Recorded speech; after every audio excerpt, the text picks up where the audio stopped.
Hello friends, Pankaj Bhardwaj YouTube channel में आपका बहुत बहुत स्वागत है। आज हम बात करेंगे एक बहुत इंपॉर्टेंट टॉपिक के बारे में जो इनऑर्गेनिक केमिस्ट्री और ऑर्गेनिक केमिस्ट्री दोनों में बहुत काम का है। That is differences between sigma bond and pi bond. बच्चों, केमिकल बॉन्डिंग चैप्टर जब हम स्टार्ट करते हैं और उसमें हम वीबीटी पढ़ाते हैं, वैलेंस बॉन्ड थ्योरी, तो वैलेंस बॉन्ड थ्योरी में एक कॉन्सेप्ट आता है, कॉन्सेप्ट ऑफ ओवरलैपिंग, अतिव्यापन का सिद्धांत। ओवरलैपिंग जब भी ऑर्बिटल्स करेंगे या तो वो एक्सियल ओवरलैपिंग करेंगे और या वो लेटरल ओवरलैपिंग करेंगे। अगर वो एक्सियल ओवरलैपिंग करते हैं, जिसको हम हेड ऑन कोलिजन भी कहते हैं, तो इस तरह से बनने वाले बॉन्ड्स को सिग्मा बॉन्ड कहा जाता है।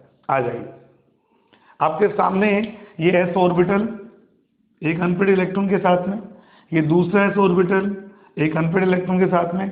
जब ये दोनों ओवरलैपिंग करेंगे, जिस ओवरलैपिंग को हम बोलते हैं एक्सियल ओवरलैपिंग, तो इनके बीच में जो बॉन्ड बनता है उस बॉन्ड को हम क्या बोलते हैं? Sigma bond. एक्सियल ओवरलैपिंग का मतलब होता है दोनों ऑर्बिटल सेम एक्सिस से आ रहे हैं। Suppose bond axis Z axis है, तो मेरी दोनों फिंगर्स जिस तरह से एक दूसरे के पास आ रही हैं, उसी तरह से ओवरलैपिंग करके सिग्मा बॉन्ड की फॉर्मेशन करते हैं। तो सिग्मा बॉन्ड हमेशा एक्सियल ओवरलैपिंग से बनता है। बेसिकली तीन तरह से बन सकता है सिग्मा बॉन्ड। एक को बोलते हैं हम एसएस ओवरलैपिंग, एक को बोलते हैं हम एसपी ओवरलैपिंग, एक को हम बोलते हैं पीपी ओवरलैपिंग। ओवरलैपिंग के लिए दो बातें बहुत इंपॉर्टेंट है। पहली बात, ऑर्बिटल्स में एक एक अनपेड इलेक्ट्रॉन होना चाहिए।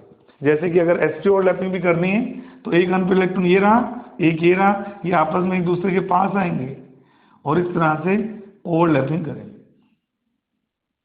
दूसरी इंपॉर्टेंट बात, यहां भी आप देख लीजिए, ये पास आएंगे और ये दोनों इलेक्ट्रॉन इनकी ओवरलैपिंग जोन के बीच में आ जाएंगे। पहली इंपॉर्टेंट बात, तो ऑर्बिटल वही ओवरलैपिंग कर पाएगा जिसके पास एक अनपेड इलेक्ट्रॉन होगा। दूसरी बात है, सबसे इंपॉर्टेंट, उसका ओरिएंटेशन। अब ओरिएंटेशन के रिस्पेक्ट में हम दो तरह से ओवरलैपिंग को एक्सप्लेन करते हैं। एक को बोलते हैं एक्सियल ओवरलैपिंग, मैंने बोला ना, जैसे इसको ओवरलैपिंग को बोलते हैं एक्सियल ओवरलैपिंग।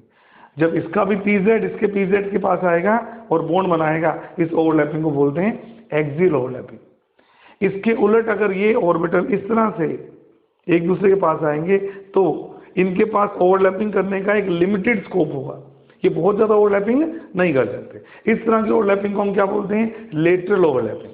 तो या तो होगी एक्सियल ओवरलैपिंग जिसमें लोब लोब के अंदर एंटर करेगी, और या होगी कौन सी ओवरलैपिंग? Lateral overlapping.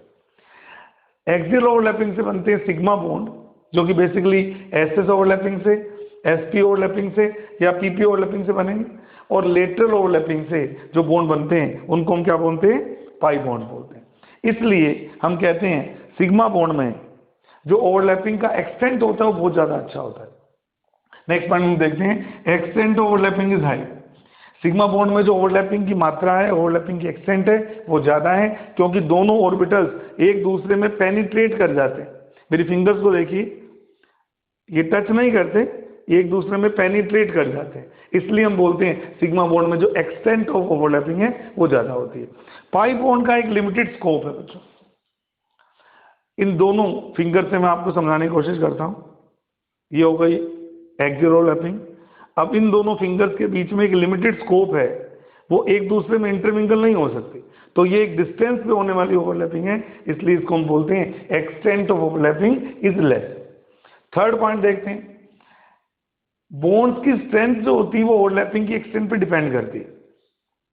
जब ओवरलैपिंग का एक्सटेंट ज्यादा होता है तो बॉन्ड स्ट्रॉन्ग बनते हैं, जब ओवरलैपिंग का एक्सटेंट कम होता है तो बॉन्ड क्या बनते हैं? वीक। इसलिए हम बोलते हैं sigma bonds are stronger and pi bonds are weaker. जो बॉन्ड स्ट्रॉन्ग होगा वो रिएक्टिव कम होगा, यानी कि सिग्मा बॉन्ड की बॉन्ड एनर्जी ज्यादा होती है, इसलिए इसकी रिएक्टिविटी कम होती है। जबकि इसमें बॉन्ड कंपैरेटिवली कमजोर है, इसलिए इसकी जो रिएक्टिविटी होती है वो क्या होती है? बहुत ज्यादा होती है। एग्जाम्पल की तरह बता देता हूं, CO बॉन्ड, एक सिग्मा और एक पाई बॉन्ड।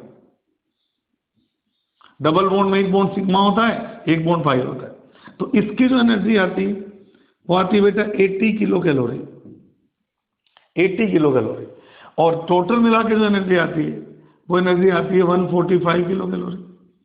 तो आप समझ सकते हैं कि सिग्मा बॉन्ड 80 किलो कैलोरी का है और पाई बॉन्ड, इन दोनों को माइनस कर दो, 65 किलो कैलोरी का है, तो नेचुरल सी बात है पाई बॉन्ड की बॉन्ड एनर्जी कम है इसलिए वीक है, और सिग्मा बॉन्ड की बॉन्ड एनर्जी ज़्यादा है इसलिए स्ट्रॉन्गर है। फिर हम बात करते हैं shape of molecule is decided by sigma bond. आप जितने भी शेप्स देखते हैं, जैसे टेट्राहेड्रल स्ट्रक्चर ऑफ मीथेन कैसा है, टेट्राहेड्रल है, क्योंकि इसके सारे सिग्मा बॉन्ड किस शेप में, टेट्राहेड्रल शेप में। हम कहते हैं BF3 कैसा मॉलिक्यूल है, ट्राइंगुलर प्लेनर, क्योंकि इसके तीनों सिग्मा बॉन्ड किस शेप में है, ट्राइंगुलर शेप में है, इसलिए किसी मॉलिक्यूल की जो शेप है वो सिग्मा बॉन्ड से डिसाइड होती है, पाई बॉन्ड का शेप में कोई लेना देना नहीं होता। 6 पॉइंट की हम बात करते हैं, सिग्मा बॉन्ड का इलेक्ट्रॉन क्लाउड सिमेट्रिकल होता है। जब भी दो एटम्स के बीच में एक सिग्मा बॉन्ड बनता है तो बॉन्ड बनने के बाद एक सिलेंड्रिकल क्लाउड, एक सिलेंड्रिकल शेप देखने को मिलती है, और ये शेप इंटर न्यूक्लियर एक्सिस के अराउंड बिल्कुल सिमेट्रिकल होती है, इसलिए हम बोलते हैं सिग्मा बॉन्ड्स आर सिमेट्रिकल। लेकिन जहां तक पाई बॉन्ड का सवाल है, pi bonds inter nuclear axis के अराउंड सिमेट्रिकल नहीं होते बेटे। मान लो मैं सिग्मा बॉन्ड की बात तो कर ही चुका हूं, पाई बॉन्ड में जो क्लाउड होते हैं वो इस तरह से होते हैं। तो आप देखेंगे कि इंटर न्यूक्लियर एक्सिस, इसको बोलते हैं, इस लाइन को, इसको बोलते हैं इंटर न्यूक्लियर एक्सिस, दो एटम की न्यूक्लियस के बीच की लाइन। तो इंटर न्यूक्लियर एक्सिस के अराउंड ऊपर होगा क्लाउड और नीचे होगा, यानी कि इस एक्सिस के ऊपर, जैसे मान लीजिए ये मार्कर है इंटर न्यूक्लियर एक्सिस, तो एक क्लाउड तो होगा ऊपर की तरफ और एक क्लाउड होगा नीचे की तरफ। इसलिए हम बोलते हैं कि इनके जो क्लाउड्स हैं वो अनसिमेट्रिकल होते हैं, और ये इंटर न्यूक्लियस एक्सिस के अराउंड ऊपर भी होते हैं और नीचे भी होते हैं। फिर हम बात करते हैं इसकी शेप की, मैंने बोला इसकी शेप सिलेंड्रिकल होती है और इसकी शेप क्लाउड शेप होती है। 8 पॉइंट की बात करते हैं, सिग्मा बॉन्ड के अराउंड कोई नोडल प्लेन नहीं होता। बच्चों नोडल प्लेन का मतलब होता है किसी बॉन्ड के अलोंग एक ऐसी जगह जहां इलेक्ट्रॉन के मिलने की पॉसिबिलिटी जीरो है, उस प्लेन को हम बोलते हैं नोडल प्लेन। आप देख पा रहे हैं सिग्मा बॉन्ड के अराउंड कोई ऐसा प्लेन नहीं है जिसके अलोंग इलेक्ट्रॉन के मिलने की पॉसिबिलिटी जीरो हो। ये डॉट्स जो हैं ये इलेक्ट्रॉन के मिलने की पॉसिबिलिटी को बताते हैं, और अगर ये डॉट्स पूरे सिग्मा बॉन्ड के अलोंग है, यानी कि सिग्मा बॉन्ड के अलोंग इलेक्ट्रॉन ना मिले, ऐसा पॉसिबल नहीं होता।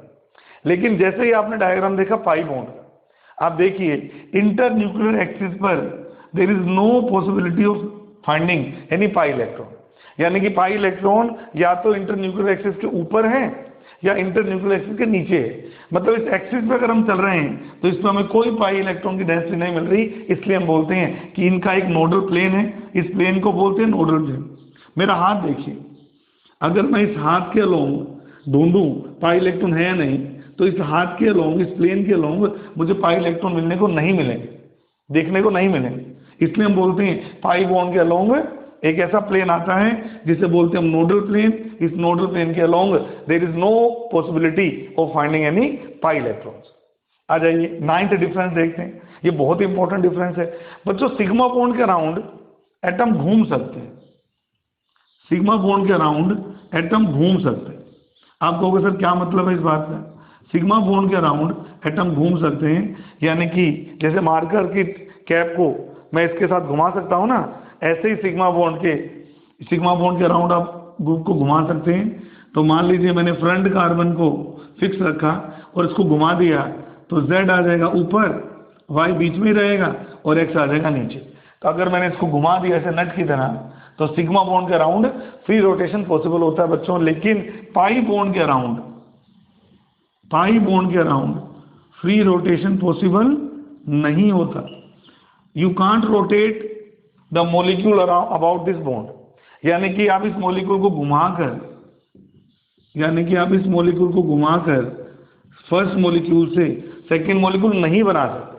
अगर मैं घुमा सकता होता तो Y ऊपर आ जाता, X नीचे आ जाता, लेकिन हम क्या बोलते हैं पाई बॉन्ड के अराउंड के रोटेशन को क्या बोलते हैं? रेस्ट्रिक्टेड रोटेशन बोलते हैं, यानी कि पाई बॉन्ड के अराउंड मोलिक्यूल को ऐसे घुमाया नहीं जा सकता। यही कारण होता है बच्चों कि पाई बॉन्ड के अलोंग ही ज्योमेट्रिकल आइसोमेरिज्म अराइज होती है। हम जानते हैं दो मॉलिक्यूल घूमने से कन्वर्ट नहीं होते। जैसे इसको मान लीजिए मैं कहता हूं Z, तो इसको मुझे क्या कहना पड़ेगा? E, या इसको अगर मैं बोलूंगा सिस, तो इसको मुझे क्या कहना पड़ेगा? ट्रांस, और ये दोनों मॉलिक्यूल इंडिपेंडेंटली एग्जिस्टेबल होते हैं, यानी कि एक दूसरे में रोटेशन से कन्वर्ट नहीं होते, और सिग्मा बॉन्ड के अराउंड फ्री रोटेशन पॉसिबल होता है। 10वें पॉइंट की बात करते हैं, सिग्मा बॉन्ड अकेला बन सकता है। सिग्मा बॉन्ड को बनाने के लिए मुझे पाई बॉन्ड की जरूरत नहीं होती, क्योंकि सिग्मा बॉन्ड पहले बनता है बेटे, पाई बॉन्ड बाद में बनता है। जैसे मेरे हाथ की ये 3 फिंगर्स देखिए, ये अगर सिग्मा बॉन्ड बनेगा तो ये वाली फिंगर ऑर्बिटल मान लेना इन फिंगर्स को, और इन थंब के बीच में पाई बॉन्ड बन सकता है। पर बिना सिग्मा बॉन्ड बने डायरेक्ट हम सोचे पाई बॉन्ड बन जाएगा, ऐसा पॉसिबल नहीं होता, क्योंकि पाई बॉन्ड में इतनी स्ट्रेंथ नहीं होती कि वो अकेला बनकर मॉलिक्यूल को होल्ड कर सके। क्योंकि पाई बॉन्ड की स्ट्रेंथ कम होती है, इसलिए सिग्मा बॉन्ड अकेला बन सकता है और पाई बॉन्ड अकेला नहीं बन सकता। और लास्ट पॉइंट है, सिग्मा बॉन्ड के इलेक्ट्रॉन्स लोकलाइज्ड होते हैं बेटे। लोकलाइज का मतलब होता है सिग्मा बॉन्ड के इलेक्ट्रॉन इसके बीच में ही रहेंगे, कहीं और नहीं जा सकते। जबकि पाई बॉन्ड के इलेक्ट्रॉन, जिन बच्चों ने रेजोनेंस सीखा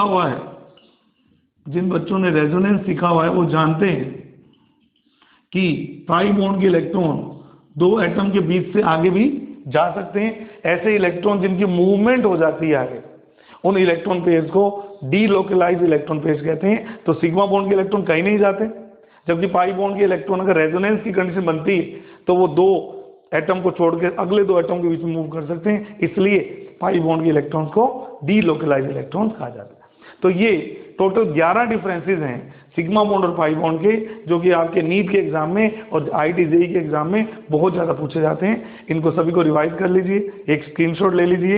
इस तरह से हम छोटे छोटे वीडियोस बनाकर आपके साथ शेयर करेंगे। Thank you so much.